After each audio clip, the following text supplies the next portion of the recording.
review opportunity. And I wanted to take advantage of this most incredible cast of guest speakers here this morning from all corners of the world to sort of take a slightly bigger reflective look on the week in review usually, and look a little bit bigger picture with the month ahead, end of year ahead. We have ADIPEC, the world's biggest oil and gas exhibition, kicking off tomorrow in Abu Dhabi, followed by the week after that, the world's biggest sort of climate change meeting, the COP27 in Egypt.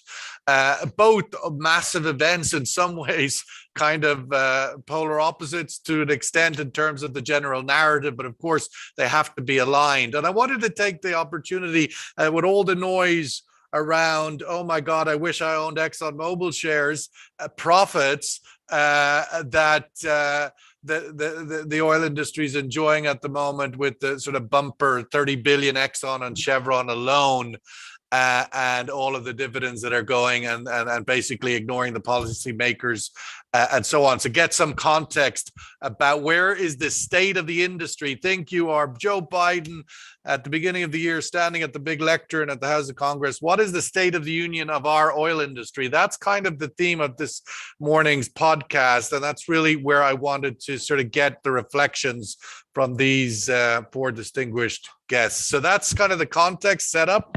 And now I will kick off and invite Jorge Montepecue to kick us off, president and founder of Global Markets. Let's start in the heart of the market, the oil price. Jorge, locked in solid at above $95 on the close on Friday.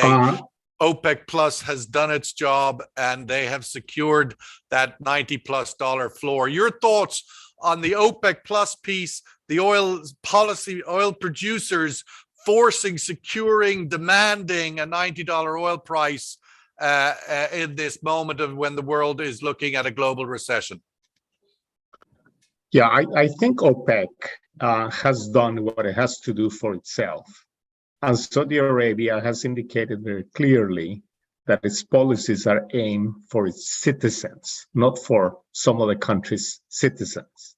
So OPEC is following a path where it's helping itself. And I can understand that philosophy, that help starts at home. And it is very clear, I think, for all of us, that economic activity globally is suffering from a combination of post-COVID effect and primarily because of the war. Hence, a recession is looking at us as inflation has increased, too much money printing, and therefore demand is coming down in key sectors. And OPEC has done exactly what I expected them to do. I think the net is not the headline number of 2 million barrels a day, much less than that, but they need that signal. They defended the $90 floor. I have had meetings with some people in the industry, and they reminded me that the budget for Saudi Arabia is not at 70. It's not even at 80. It's around 85 or 87, I think, is the number for them. So they need to look at that number. And switching a little bit to Russia, they have issued a number that I think is 78 for next year. I think they're being realistic that they don't achieve the number most of the other sellers do. But any responsible producer right now within OPEC has to be looking at cut. Obviously, in the private sector, no one should do that because their fiduciary duty is to maximize profit for their shareholders. And I think we'll see more of a growth in the West. But within OPEC, they will be very cautious in how they move forward for the next year. Dr. Aldo Flores Quiroga, former Deputy Secretary of Energy for Hydrocarbons in Mexico and visiting professor at the LBJ School of Public Affairs at the University of Texas. Also, apparently, University of Texas is now the wealthiest university in the world, beating out Harvard, because the University of Texas happens to own a lot of land in West Texas, where all that nice shale oil is produced. Dr. Aldo, putting on your former hat, Secretary General of the IEF, former Deputy Minister of Mexico, can oil producers afford to be all for one and one for all and ignore their customers, ignore their stakeholders that extend beyond their customers, maybe even their bodyguards? What a question. Great to see you again. No, of course they cannot ignore their consumers. But I think that the broader issue here has to do with trying to find some certain ground in an environment in which so much is shifting, right? It's very difficult to read right now the direction of the market because the signals we're receiving are so mixed. So my interpretation is that this is much more of a search for stability. I concur with Jorge that this is also about finding a price that sustains domestic investments, some of very ambitious development strategies, military spending as well. And this justifies such an approach. Will this mean more coordination among producers? Well, not beyond the one that we're seeing already, I don't think. And I just see that this is a market that is going to be more competitive as uncertainty increases, but it's going to be still, it's for the time being, somewhat tight.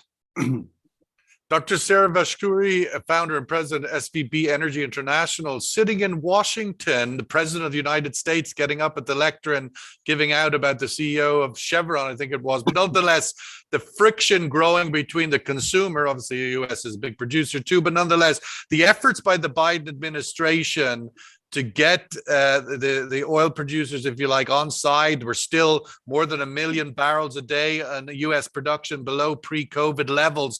What's that we sort of go into the end of this year?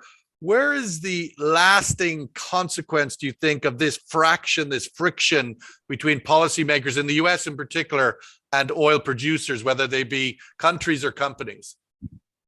Thank you, Sean. Actually, I'm now sitting in Dubai. Oh my God, I can just about see you then. Yeah. So this is actually a very good question. So if you want to kind of analyze what is happening in the US, I would like to divide the short term versus long term. So if you look at Biden's policy in the short term, we see a lot of mess inside the United States. We have massive withdrawal from strategic petroleum reserves, with many argue that it's not a very wise idea to deplete the resources to lowest historically just for manipulating the market.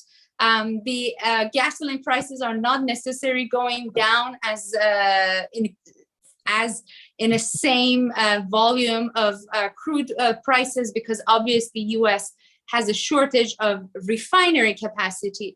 But if you look at it in the long term, something interesting that I like to note is that the Inflation Reduction Act that President Biden administration has somehow worked and passed, and they're working, is a largest decarbonization strategy or plan in a country that wants to implement. And if that succeeds, in a long term, like in a decade, US is going to have a lot of surplus. I would say even sooner than that, within 5 years, US is going to have a lot of surplus of production. So it's going to look into be more of an exporter of energy, or a crucial exporter. At least I think that's where both sides of the aisle in US are kind of agreeing. Do you think it's fair, Sarah, that the general narrative, which you sort of end the year with, which is the oil industry sort of moaning that they're not investing, even though they've got huge profits,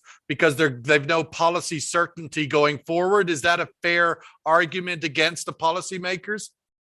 It is, especially that we have a president that his campaign was somehow against investment in fossil fuel. But something that Aldo mentioned is really important. OPEC trying to create that stability of prices. When we have a stable prices, that's crucial for investors. So price stability is not just important and crucial for OPEC producers, but is important for investors. So if investors kind of in that market that, again, as described by Aldo, is very uncertain every day, the factors are changing, and it's very hard to predict. Having that certainty over price is very important for investors. We'd all love some certainty in our lives, but we don't all have the luxury of it. Dr. Raad Al-Qadiri, Managing Director, Energy, Climate and Resources at the Eurasia Group. Raad, this is a very unique geopolitical moment in time that it seems to me the oil industry are ignoring at their peril, all for one and one for all, but meanwhile, there's bombs dropping on European cities. I'm wondering, from your perspective, the overarching question we're starting with today, can the oil industry and oil countries continue to ignore this context and there be no consequence for them? Your thoughts? Look, I think you're already seeing the pressure that is arising from OPEC Plus's policies, particularly in terms of the tension between Saudi Arabia and the United States. And the fact that the Saudis, in Western eyes, are supporting a war in Ukraine. I think that's a false narrative. But under the current circumstances, it's one that certainly opens itself up, especially as you have Western governments trying to limit profits and limit revenue going back to Russia as it continues with this war. I think, Raad, maybe sorry to interrupt you, because you're saying very profound words, but your sound, to me at least, is quite muffled. I don't know if that's the same for everybody. Yeah, I don't know if you have a mic. I will do my best to try and sound a little clearer. Yes, use that very expensive British boarding school accent you have to get us those crystallized words, please. Oh, sorry. So what I'm saying is, I think we're seeing it playing out inside the US tension and the geopolitical consequences. I think it is very difficult for oil producers to traverse through what is a fraught geopolitical environment, and it is one of those times when it does expose the differences between the national security goals of Saudi Arabia and other OPEC producers and the national security goals of the United States and some of its Western allies.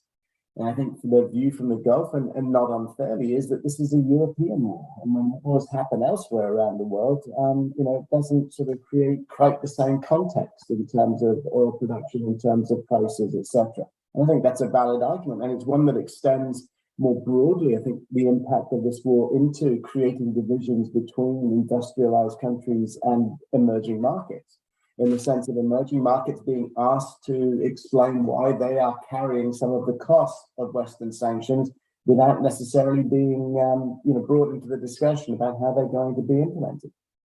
Jorge, you mentioned there earlier that it is the fiduciary duty of the private IOC, International Oil Company, to maximize profits and return it to investors and so forth. But within the context of that, of the timing, there's clearly the optics. I mean, from the point of view of long-term license to operate, long-term fiduciary duty, the optics of redistributing $30 billion of profit while people are literally putting on double sweaters. I mean, is that wise? Is there a consequence, do you think, from the private sector side to somewhat be in defiance of major policymakers? The states are reluctant to put that windfall tax in place, but my goodness, they must be increasingly tempted to do so given the defiance of the industry. Your thoughts? Yeah, the returns that Exxon had were stellar, close to 20 billion, right? But they have also faced the inverse during COVID, where they were losing tens of billions by similar amounts. I didn't hear anybody crying, we need to subsidize Exxon and make sure that may be true, but right? There's no doubt. But what's true. The consequence? I mean, my sense is this could accelerate policy making that would be quite detrimental Policy to making, I have something very important to say. Policy making is schizophrenic. You have an administration that says, don't invest in oil. We're going to eliminate carbon. So if you listen to the policymakers and you don't do that, then you have no oil and you have no energy. Then later on, the administration says, whatever you're producing, sell it to us very cheaply for our consumers. So they're happy. So if you do that, demand is going to grow. So if you're not investing in production and you expect the product to be cheap, then demand is going to grow. It's totally schizophrenic. It makes absolutely no sense. How can you have investors with stability when you have an administration that talks against its own economics, against the interests of the country? That makes no sense. But it is, Aldo, your thoughts there. I mean, we are now going into COP, right? We're at oil industry a year ago coming out of COP26 looked like it was on its knees in terms of its public profile and its outlook, with the policymakers around transition being very much in the ascendancy. Now we go into COP28, 27, the shoe seems to be on the other foot. Energy security is the top priority. And I welcome your thoughts again from this point of view of the consequence. Is there a legacy consequence for the energy, the oil and gas industry to be so defiant in this moment? Can they get away with it, or could they, coming into a COP27, the challenge for climate, face even more, more harsh regulatory oversight? Let's think back to the COP of last year. Mm-hmm. It was a very similar environment with high oil prices and energy prices.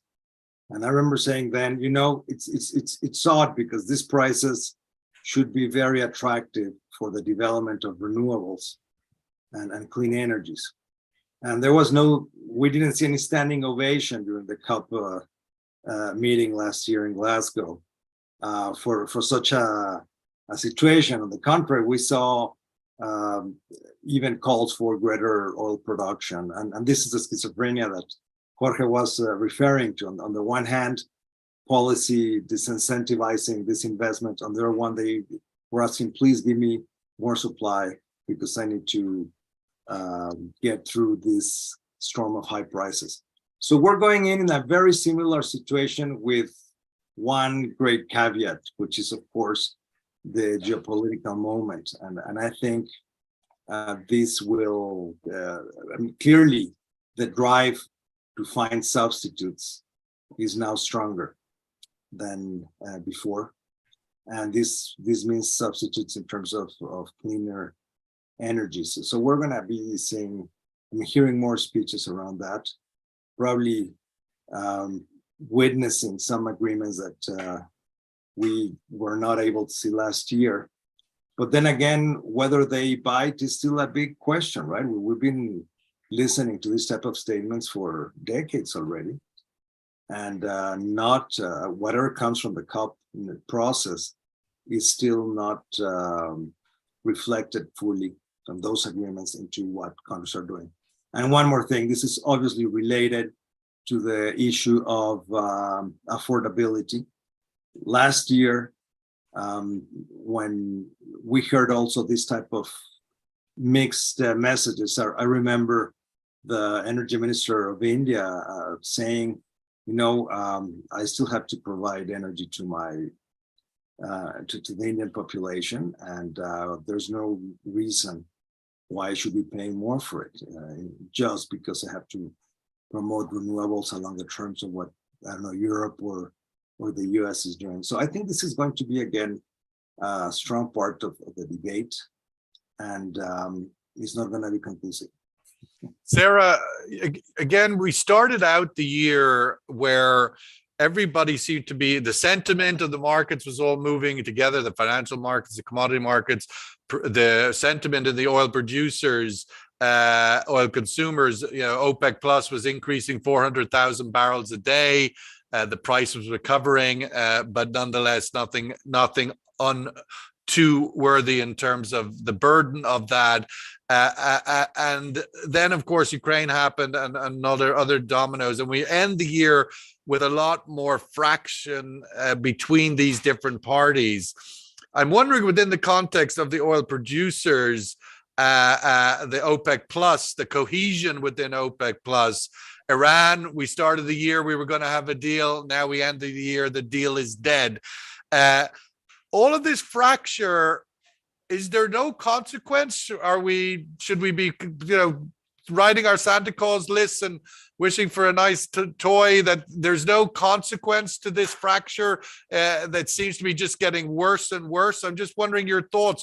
Does it suddenly stop and we reach a plateau, or does the fracture continue to erode at itself? Your thoughts as we go to the end of the year from where we started. And there's so many things, Sean, that I don't know how to organize my thoughts on that. But just if I want to classify. Well, I don't hear anybody saying consequence on this call, which I thought would be more to the forefront. The fact that there's no Iran deal, is there a consequence? Iran apparently is on the doorstep of developing a nuclear weapon, weeks away, we were told. So is there no consequence to Washington and Riyadh sort of throwing fairly acidy barbs at each other? That's where I'm really getting at. And obviously, in both of those instances, there's critical energy supplies that the world needs. Sorry for interrupting. Really, my apologies, Sarah. Just for a minute. What I would like to say is there are no consequences because the world carries on. Iran is exporting oil.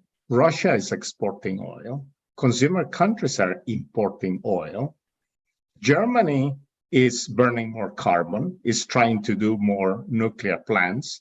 Everybody is doing what they have to do because they have to provide to their citizens. So they're finding ways around it.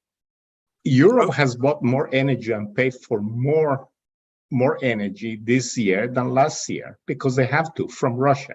Sorry, Sarah. Please take over. Yeah. So I think, and contrary to Jorge, I think there are consequences. Talking about Iran, first of all, Iran is not the Iran of 2 months ago. There are massive turmoil in Iran. People, expats people inside Iran, young people are being killed. It's not anymore issue of nuclear deal in Iran. We are talking about massive riots and protests in Iran, out of control of government. It's just, you never know if the government is going to collapse soon or not. So it's not anymore the issue of it's going to be a deal or not, but would Iranian government does some erratic, like some crazy reaction to distract the people, or the moment the protests started in Iran, we start seeing Houthis issuing threats to ships, transportation of goods and shipments to energy facilities in the region. And then we had Iranian military directly issuing warnings that if anyone is meddling or anyone is going against the country. So it's actually a boiling pot in Iran right now. And issues with OPEC, geopolitics, Rad already discussed. OPEC is obviously looking into market. They try to stabilize the market, but Biden administration is framing that as a political decision, the rift between Washington and Saudi, at least over this current OPEC. So OPEC decision, we have the Russian war going on. There could be big consequences, not just the recession and food security that we have discussed in many sessions. Which we just before. had the announcement over the weekend that the Russians are going to back away from the food export, the grain export. Rad, I'd like to just bring you in on that to speak to consequences or impact for the Russian-Ukraine war. You said earlier, this is not OPEC's war. It's not the Gulf Middle East war. Why should they have a position that would take, essentially, I don't want to paraphrase you too much, but ultimately you were giving them a pass, it sound. But ultimately they are part of a group called OPEC Plus, in which one of the protagonists, the major protagonist in this war, is Russia. And by defending a $90+ oil while the Western alliance is trying to bring in an oil price cap. I mean, clearly these are opposing positions, whether they're optically opposing or literally opposing. And surely, as it's said by the US president and administration, there will be consequences. I think, as I said before, the Saudi-US tension is a manifestation of the consequences you're talking about. I think it's separating the geopolitical consequences of events that are taking place and would take place and would have consequences, anything, from the price of oil. No US administration is going to be happy when petrol prices are going up domestically. It's a reality. The US appears to believe that it has an unwritten part of its constitution that says, thou shalt have very low energy prices, very low petrol prices from here till kingdom come. And I can really, the Biden administration is not the first administration to I think, get antsy about this or to make threats about this. I think the other thing is it predates Ukraine. I mean, the interventions using the SPR started last year, so it's not something that's brand new right now. My question ultimately, from a geopolitical analysis of the Ukraine, does it embolden the Russians and Putin to continue to be more robust in their engagement because of this division that is emerging between the oil producers and the West? I don't think it does that, Sean. I think the big question is, if you want to deny Russia revenue, if you want to undermine its war effort, what measures are you willing to take to do that? At this moment in time, you have US administration and, quite frankly, the EU as well, that wants its cake and wants to eat it too. It wants to put measures on Russia. It wants to reduce oil prices. It wants to see somehow sort of various oil producers step up and pay that price, purely and simply because it isn't willing to sanction Russia. The easiest way to do this is sanction Russia. Then you face $200, $250 a barrel oil. Well, apparently that's coming, isn't it, Jorge? I mean, it's coming in December. We're weeks away now from the EU embargoing at least seaborne oil out of the Russia. Jorge, I'd welcome your thoughts. Just looking to the fundamentals over towards the end of the year now, the last 2 months, supply and demand, basic fundamentals. How tight is this market? Yeah, the oil market has been producing and consuming about 100 million barrels a day. If Europe decides to really tighten up all the purchasing from Russia and eliminate it, it will need to buy from somewhere else, punishing itself with higher freight and punishing others who will have to buy from Russia and also having more freight. But the net effect is the world will be consuming and producing about 100 million barrels a day. Nothing will change other than more cost to everybody. So going forward, more discounted oil into Asia. It won't change the volumes, but maybe it'll allow Asian countries enjoy a discount. Yes, and they are. India is doing that. China is doing that. India is now roughly buying close to 25% of its needs from Russia, and that will continue. They're very clear. They need to have energy for their country. So what the world has done is put in grit or sand into the normal trading process by creating longer voyages. People are buying not quite the crude they want, and that results in a higher cost. So you're paying more for the energy than you should have because of the sanctions. So am I. So is everybody that is listening to this phone call. All this grit creates a higher cost. So oil prices are higher than what they would be. And we're still facing next year an easing in China's COVID policy. At some point, they're going to get tired of doing what the rest of the world is not doing. Yeah, you wonder. They're doing it for a lot longer than I would have thought. Aldo, I wanted to get your thoughts. Obviously, Mexico, South America, very big a runoff election coming in Brazil. We had the two main actors in a fairly robust debate over the last few days. Where is South America's journey this year? Where is it ending up? And how significant will the outcome of the Brazilian presidential election be? the region has been shifting leftwards politically throughout the last 2 to 3 years. This year is a consolidation of that trend. The left, If Lula wins, it is. If he Lula wins, loses, for sure it's that consolidation. Then again, it's a left with various shades of pink. In this case, it's not all in all cases the same. What's interesting is for the oil industry is that both presidents like now in Colombia, President Petro, but also candidate Lula, certainly what Mexico has been doing, they are talking about reviewing the rules of the industry, of that game. So if Lula wins and follows on his campaign statements, we can expect some adjustments to the relationship between the state and Petrobras. That doesn't mean something like the adjustment we have seen, for example, in Mexico. But it means some necessary, given the statements, some necessary review to what that means and to what policy might entail. In Colombia, we're having a government that has also a president that during the campaign spoke strongly against fossil fuels. Whether he can manage the type of transition that he mentioned fast enough, we have yet to see.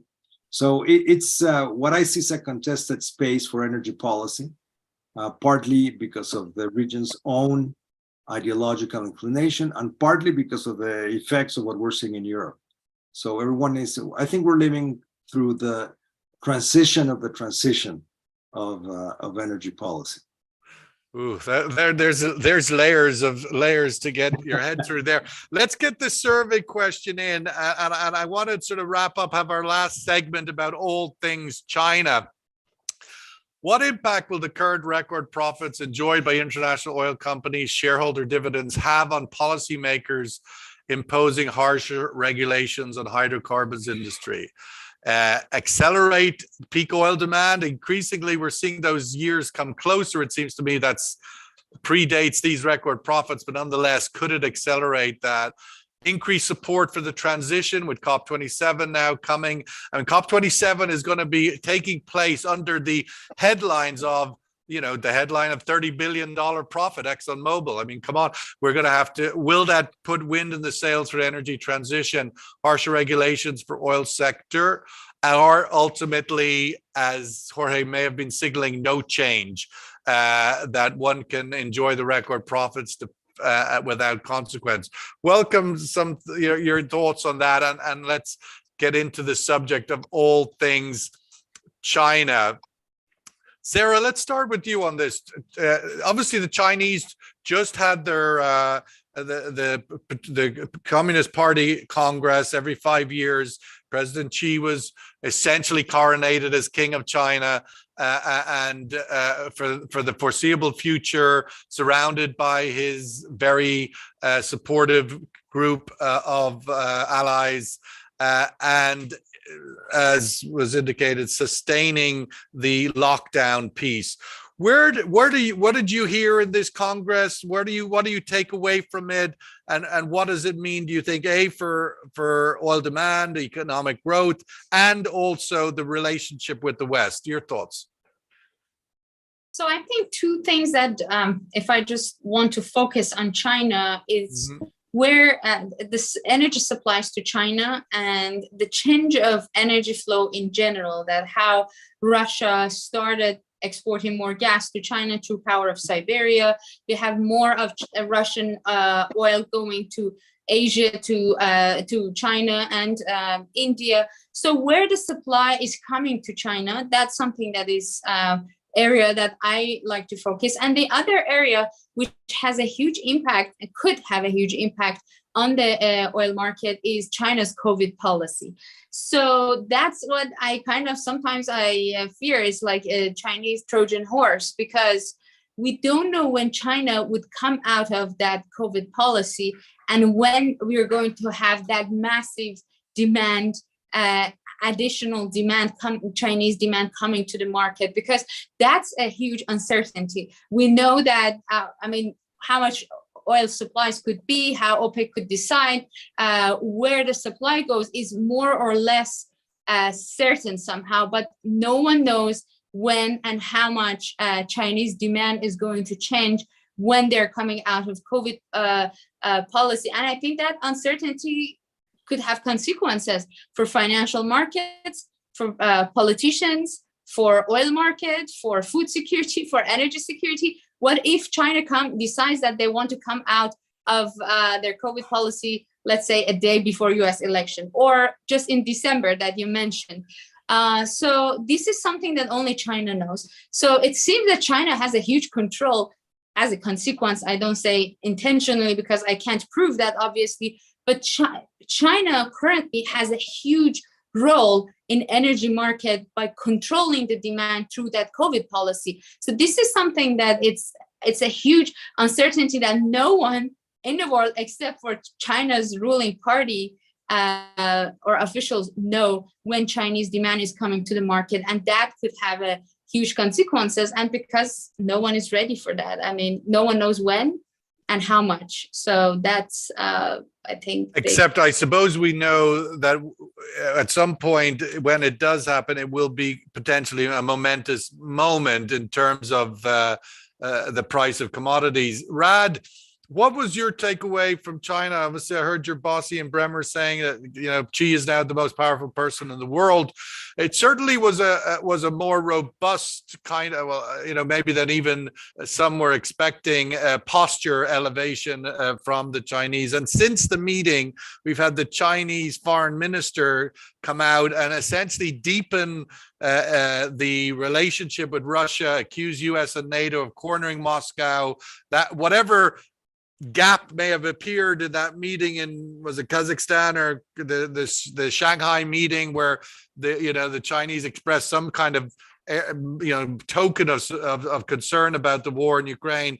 This seemed to consolidate that this bond with Russia and China is very deep. What's your takeaway from this Congress? I think your point about it being a robust China, an ambitious China that intends to be a great power and step up and play that great power role, and that Xi is going to push that policy, and that is going to be the bedrock of his policy, was something, I think, the biggest thing that came out of this. The fact that he's put in place a set of individuals around him now who are loyalists, who are sort of very much in the Xi camp and will back this policy and back his elevation is important. He becomes probably the most powerful man in the Chinese Communist Party since Mao, which is not an insignificant standing. But I think there are other things that come out of it from an energy standpoint that are worth watching. And a lot of that has to do with the growth policy that was being discussed. I think a recognition by the Chinese that you don't get to the high single-digit growth again, and a sense of trying to dampen that, but an emphasis on the quality of growth rather than the pace of growth. And that feeding into this common prosperity policy, which Xi has reinforced, and the notion of trying to deal with inequality in China. And where that is going to matter, I think, from an energy perspective in the longer term, is going to be on the emphasis on environmental policy. China is still the biggest spender on renewable energy in the world, and that looks like it's going to continue. And so that, beyond the sort of desire to get fossil fuels and hydrocarbons and to move forward, I think that emphasis is important in terms of signaling a direction for China, signaling what it means for global demand over the medium to long term, and where the direction we may be going in the shorter term. And this wasn't necessarily linked to the party Congress, but I think the NRDC's statement about not selling on and not selling on LNG cargoes from now on is going to start to have an impact much more immediately on European gas prices and on gas prices around the world. So that's something to watch in terms of tension. But from a geopolitical context, and this is a China that is robust, assertive, and looks like it is going to be in conflict with the US. I wouldn't put so much on the Russia relationship. I still think that the Russia relationship for China. I mean, China isn't going to align itself with the West on this, and China is going to offer Russia a certain amount of respite.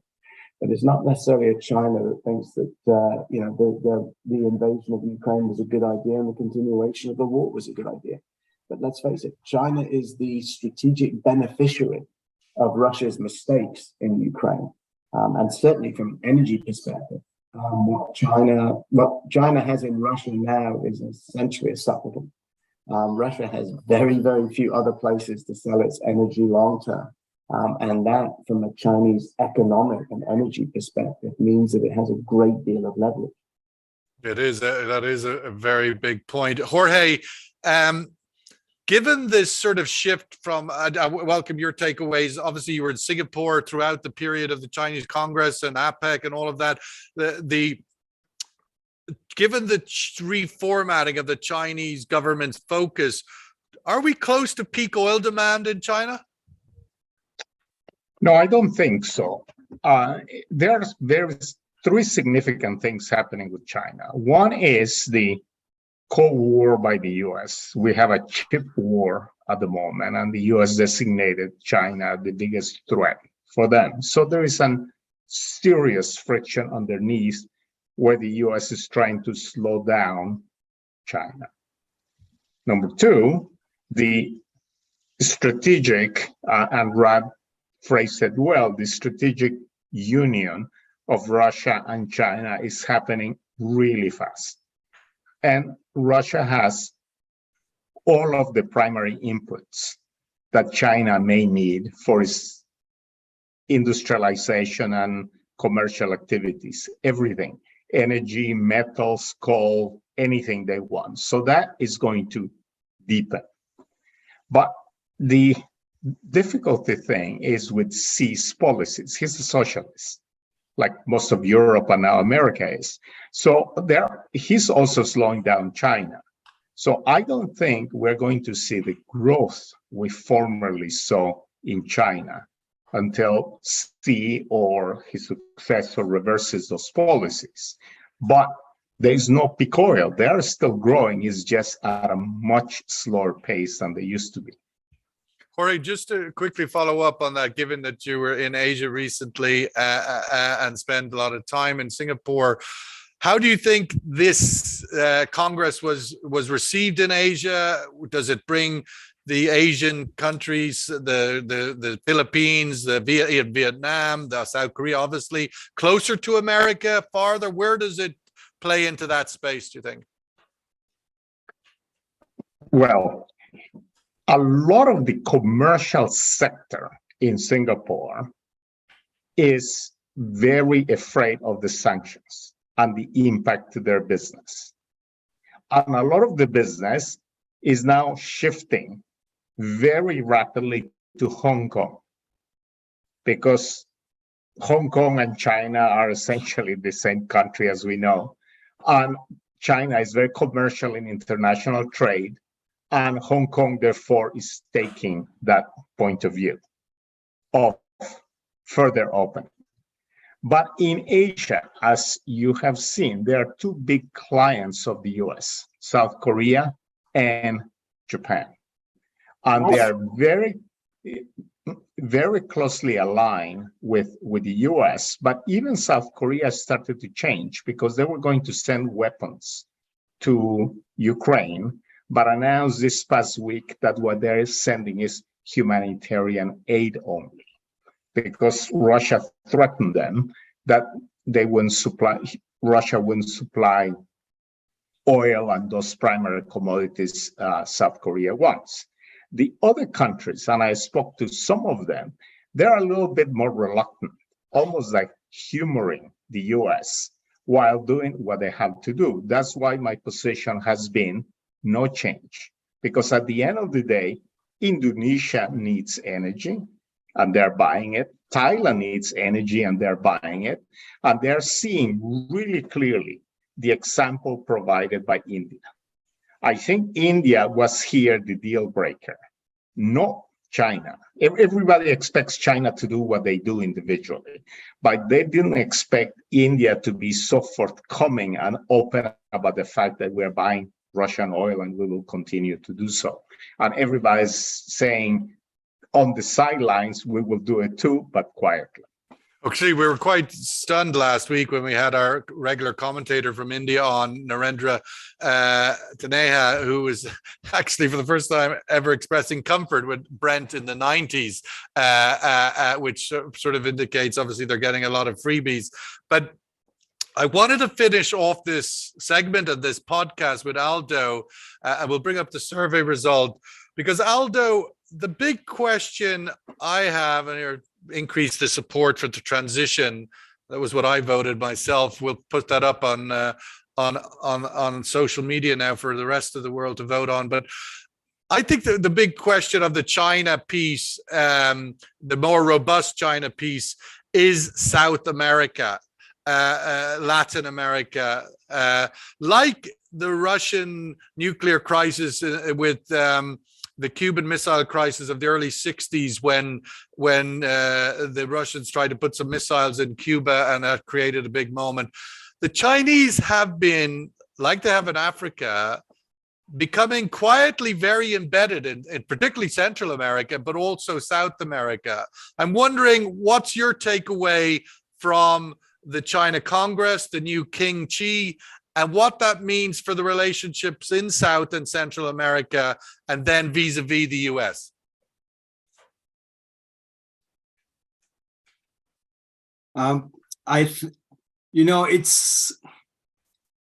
It depends on which countries we're talking about. Remember that South America was very,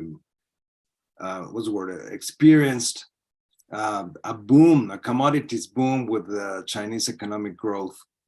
And that will not change if China begins to open up and continue to grow. I mean, so that relationship is close.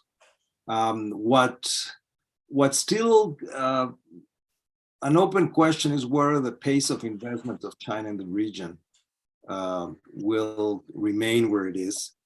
And that owes both to aspects of the economic cycle across the Pacific, but also to this restructuring of the relationship between the US and China, the new terms and new accommodation that will happen. And that means that the US will also be expecting some form of alignment from the countries in the Americas in this new shaping of the international order. So it's going to be business-wise. I think they're going to be benefited by this by the return to growth if it happens in China, and we know that many people don't expect it to be. I mean, there's even plans, or I don't know how advanced or real they are, the Chinese have in Central America, building an alternative to the Panama Canal, for example. So these are not insignificant intentions, and consequently monumental in their geopolitical friction that they would cause. Are any of those pieces likely to emerge in the near future as being? They are extremely expensive. That one in particular, I mean, these are projects that have been mentioned for at least a century or more. So it's still hypothetical. And I think it's going to be getting even more difficult owing to this geopolitical competition, this Cold War between the US and China. It's going to be very difficult for Central American countries and some of the South American countries, say Brazil maybe, to basically have the same relationship with China. It's going to be the pressure on them is going to be such that a close alignment with the US will be necessary and required. Yeah, it'll be certainly. I think it is a space to watch. A lot of the other places are kind of write their own script to an extent, but the Americas and this more robust China, it's the underbelly, of course, of the big opponent, the United States. Where that goes will be one to certainly watch. Listen, this has been amazing. We could go on, but we're already well beyond our usual half hour. That was intentional. Clearly, I wanted with you four, not every day we get the best minds in the world onto the podcast. We really appreciate it and look forward to seeing everybody soon. Sarah from Dubai, I presume you're here for ADIPEC, are you, or just coincidence? Yes. Well, we'll see you in Abu Dhabi then tomorrow. Rad El Kadiri, thank you so much as always. You're not here for ADIPEC, I presume. No, not this year. Okay. Aldo Quiroga, Flores Quiroga, thank you so much. Jorge Montague, thank you so much. Really great to have you all on your thoughts. We'll get all this content chopped and sliced and pushed out on social and welcome everybody's support of it. We'll take a few days away from the podcast so that we can do some work in ADIPEC. We've got 8 round tables, would you believe, we're producing this week for all sorts of different clients and stakeholders. So busy week ahead, lots of fun, lots of things to talk about. Thank you so much, guys. Have a great day. All the best. Cheers. Thank you. Take care. Thank you. Thank you.